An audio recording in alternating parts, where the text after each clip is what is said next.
И здрасти на всички! Днес с Сани ще снимаме четвърта част на паркура. Давай започвай. Ти си гаден, брата, знаеш те. Не. Помощ.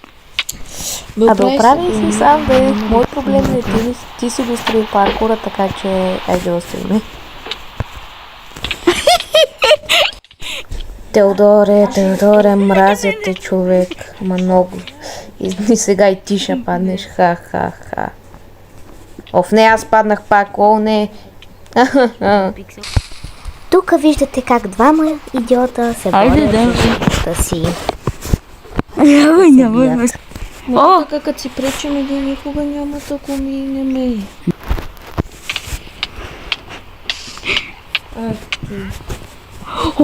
Успях. Аз съкратих левела. Довиждане. Не. Тук няма чекпоинти, така че тук падна, ако умреш тук на червения левел.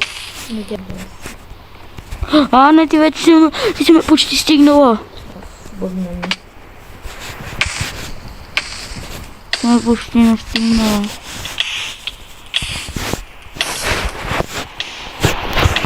Аз почти го имам. Не, няма ти дам да победиш, то скоро е финалния левел. Аз не знам ти нататък как ще минаеш, като ръчката е в мене. И вратата е затворена. Той има още ръчки. Има 3 ръчки, защото знаех, че ти ще направиш така. Този път виждате как двама идиота се стрелят с лакове в опити да пребият другия. Чакам те. За сега на никой нищо не му се получава. 100 000 диамантни блокчета.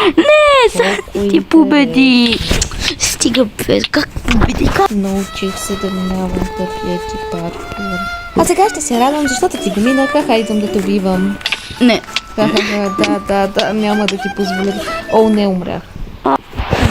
Брат, последен. Не, моите любими стълби в кавички. Трябваше аз да строя паркур. Защо? Стига бе. Ще го минеш някога спокойно. Да, след 3,5 часа.